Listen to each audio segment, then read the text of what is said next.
I'm Renee Esquivel, and you're tuned into my YouTube channel, Technologist on the Go. Now, you may have seen appearing on Amazon and other places these small little computers, PCs. They're called mini PCs, but more specifically pocket PCs because they literally can fit in your pocket. Well, I decided to get one. It's what I had a birthday recently, and so my wife got it for me. I have a specific purpose in mind for it, but the purpose of this video is simply to unbox it, demonstrate it to you, show you how I went about configuring it and getting it optimized for my own purpose that I'll discuss later towards the end. But let's get right into it now, and I hope that you enjoy the content.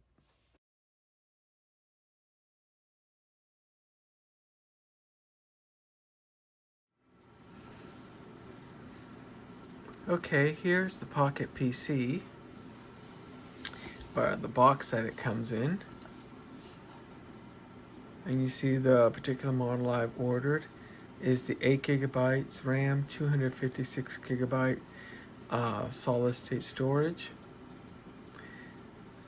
Intel Gemini Lake processor. It's a Celeron is what it is.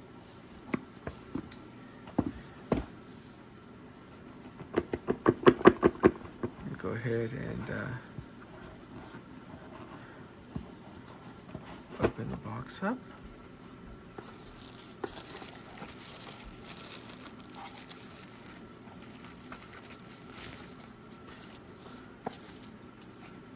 And this is the Pocket PC itself. Okay. You see on one end it's got two super speed SSD ports, USB ports, a third port, DC power in,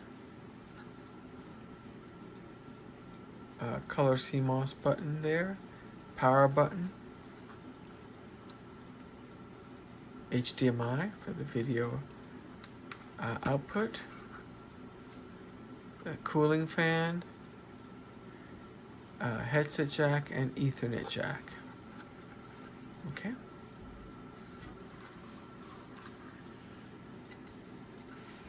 And of course the veneer does smudge pretty easy, but I'll wipe that off. Okay.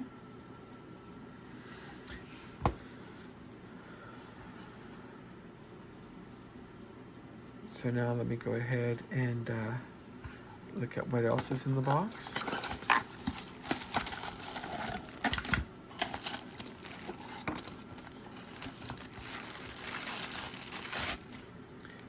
It's the DC power adapter. As I understand it, it's supposed to be, it's 12 volts, 2.5 amps, 30 watts. Okay. I thought it was a little bit lower on the requirements there. Power. And this is an adapter, HDMI female to HDMI male. And I presume that is for those occasions where it may not be practical to directly plug in the Pocket PC to a monitor. That way you can just plug it in this way through the adapter cord.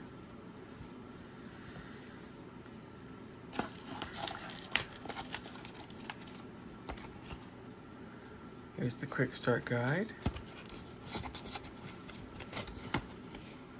It does lay out what the ports are. I just showed them. You can expand the storage.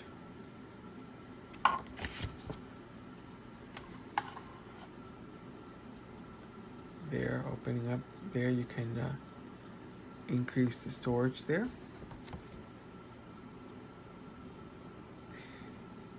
And it shows the accessories that come with it, and some tips on audio playback on the Windows side, connecting peripherals, and hardware configuration. This is running Windows 11 Pro. Okay, so let me get started with it now.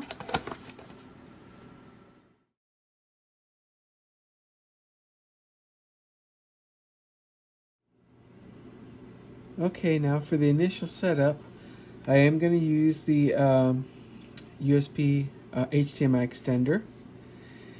For keyboard, I'm going to use the connect to my trusted Logitech K400 wireless or Bluetooth keyboard and mouse combo. And I have my dongle. I'm going to connect the dongle to one of the USB ports. As far as video, I'm going to capture that on my Mac Mini M1 2020 model using this video capture device. I've had videos on how this device can be used as wireless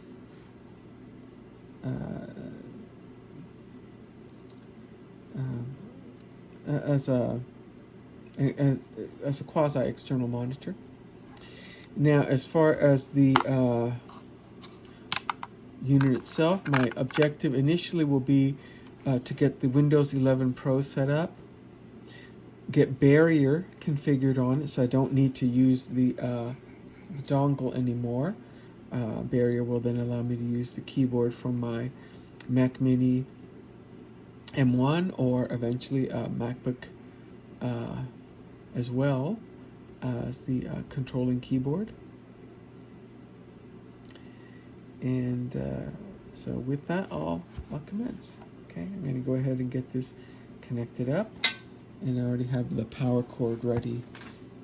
Once that is done,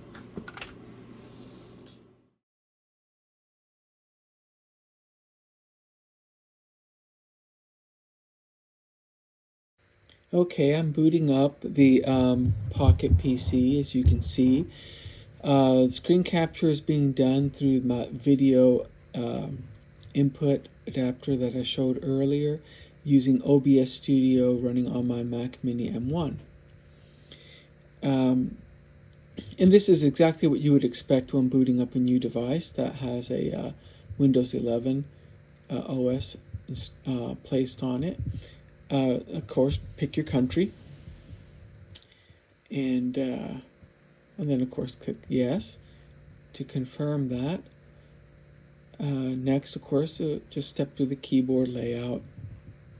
It's really academic. It's just pretty much taking the defaults. I select my Wi-Fi. I type in the security key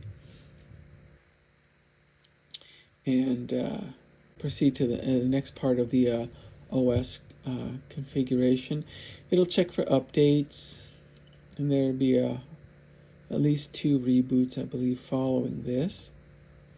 And I have edited this and shortened it down, so no need to see this initial part. It might take about 20 to 30 minutes to have the base part of it done. Of course, it's applying the updates right now. And then when it is done, it's got a boatload of more Windows 11 updates to apply. So as excited as you might be to play with the device, it's probably best just to let it get those updates out of the way. Okay, it's back up now. I'll just accept the license agreement. I'm going to give the device a name, a system name. I have a naming convention that I follow. And it looks like it's going to have some more updating to do. Again, a lot of this is greatly reduced so that you're not going to be bored silly waiting on a just a moment type screen. Have me choose how the device is going to be set up. Okay, so I'm going to go with the personal use. Okay, I'm going to add the Microsoft account. I'm not going to show you what I use for email. Okay, of course, I'll create a pin, and I'll have a pin in mind that I'll be using. Okay. Now I'm using my Microsoft account, so it's going to sync whatever it is that I have across the Windows computers in my lab. Privacy settings, yada yada. Again, like I said, I'm just trying to give you a feel for the experience of what it would be like for yourself if you decide, if you're deciding whether or not this is going to be something for you. Okay, customizing the experience. I'll select everything because pretty much I'll be doing most of those functions on this computer as I do on my others.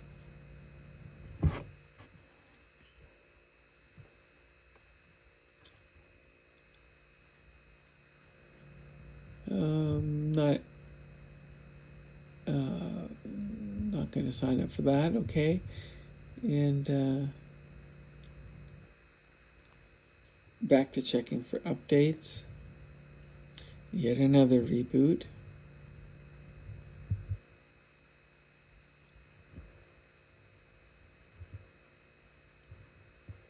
Or startup. Okay, it's going to do the initial part where I'll be able to log in and get the desktop.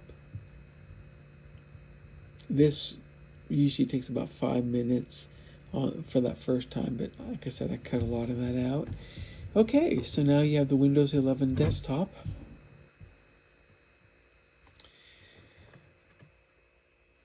And I bring up the Microsoft Edge. And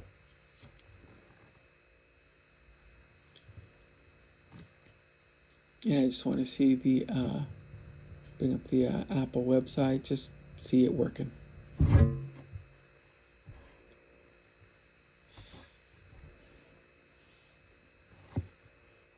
Okay, so next I want to install Barrier.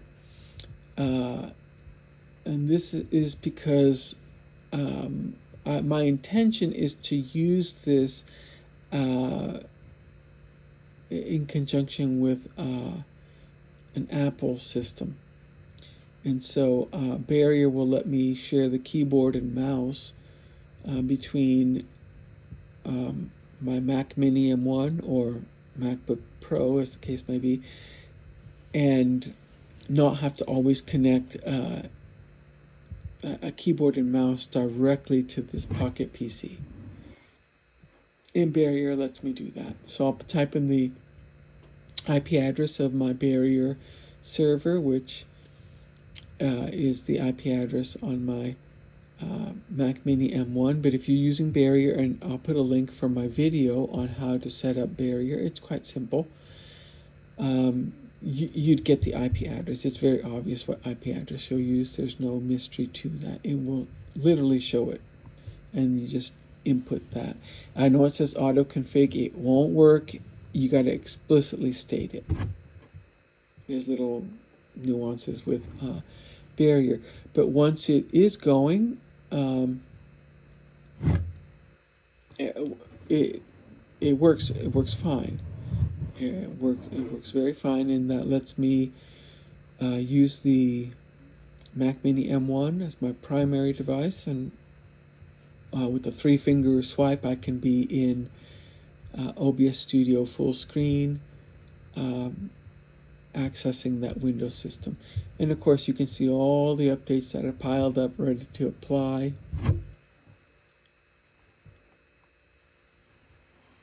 And now we're going to get into some fun.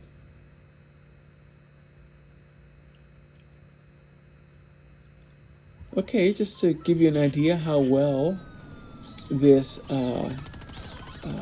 Celeron processor is doing at cloud gaming. You can see me doing Fortnite here. All this was recorded through GeForce Now's function to record your gameplay, I should say. And as you can see, it's performing very well. 1080p high definition. I still end up doing a lot better when I play on the Mac Mini M1 simply because everything's tuned for precision and better accuracy. But nevertheless, you see me playing here, and I'm doing pretty good. Somebody's challenging me, and I'm about to, they're doing some kind of yo-yo motion, and so I just tag them every time they come down, and I'm all good. Okay.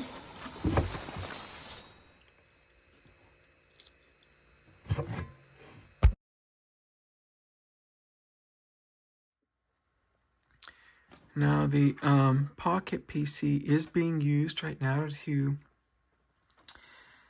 play Fortnite in GeForce Now. It's got the USB dongle from Turtle Beach for the headset.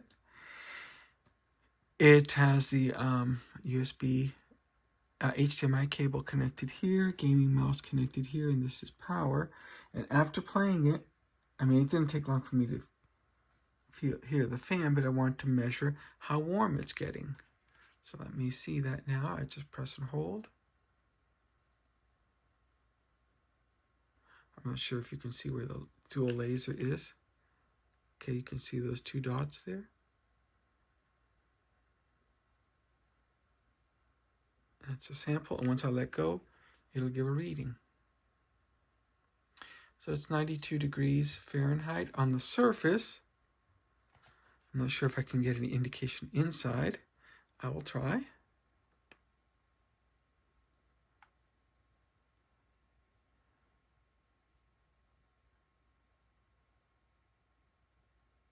Wow.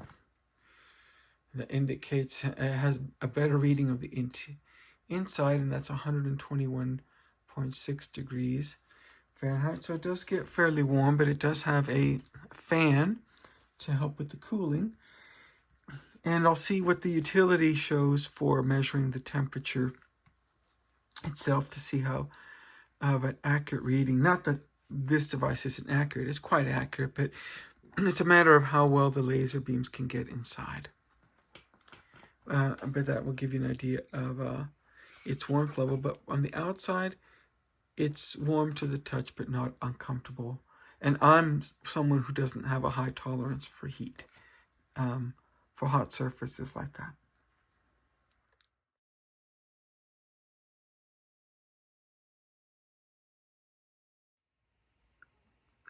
And as you can see, the Core Temp app shows the temperature of the unit fluctuating, but staying around 135 degrees Fahrenheit to 144. So it's even hotter inside, but the cooling fan is doing the job of dissipating heat, so that from the outside, well, as I measured, it was 92 degrees Fahrenheit. Well, I hope you see I got a real good feel for what this is like. This particular one ran about $229 on Amazon. It's got the more robust settings, 8 gigabytes of RAM, 256 gigabytes of M.2 SSD storage, and it can be upgraded up to a terabyte. I have a purpose in mind for this. I'm trying to see if I can achieve two things. One is to power the Pocket PC through a charge pack so that it would be truly mobile. And second, I've already verified just doing this is that you can tether it to an Apple computer. And my purpose in doing that is to be able to do a proof of concept that I can tether it to a MacBook Apple Silicon using like an M1 processor and do all that I need to do for productivity on the Mac side, and yet have full Intel Windows for those times where I absolutely need to do that, for smart hands work, remote console, etc. Okay, I hope you liked the video. Please give me a like and subscribe. I'll do the same on your channel, so that as you're helping to build up my channel, I'll be helping to build up yours. And we'll all succeed that way, as good neighbors should. Until next time, bye-bye.